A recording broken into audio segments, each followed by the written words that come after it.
Hi everyone, నేను కార్తీక. ఈరోజు మా లిటిల్ బాయ్ స్కూల్ నుంచి వచ్చాక ఎలా చేశాడో చూడండి. ఏమైంది? నీ పెన్సిల్ ఏమైంది? నేను మార్నింగ్ ఇచ్చాను కదా బిగ్ పెన్సిల్, ఇంకో పెన్సిల్ అడుగుతున్నావు. ఎందుకు అవుతుంది? నేను షార్ప్ కూడా చేయలేదు.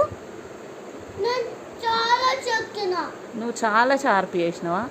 ఏది మరి ఆ పెన్సిల్?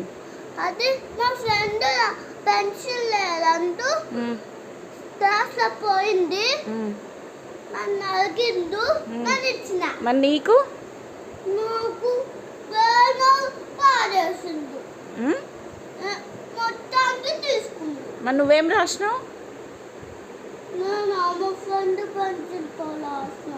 అవునా? ఇప్పుడు మరి నీకు ఎట్లా? డైలీ 1 పెన్సిల్ పోగొడతావా? చెప్పు. ఏంటి 1 పెన్సిల్? ఏంటి 1 పెన్సిల్? ఇవన్నా? డైలీ 1 పెన్సిల్ కావాలా నీకు? డైలీ? రేపు పోగొట్టుకోవా? చూడిట్టు పోగొట్టుకోవా రేపు. ఏం చేయాలి పోగొడితే? ఇంకో పెన్సిల్ ఇవ్వను, ఓకేనా? ఇంకొకసారి మీ పిల్లలు కూడా ఇలా క్యూట్గా ఆన్సర్ చేస్తారా అండి? అయితే కమెంట్ చేయండి. మీకు ఈ వీడియో నచ్చితే లైక్, షేర్, సబ్స్క్రైబ్ చేయండి. Thank you for watching.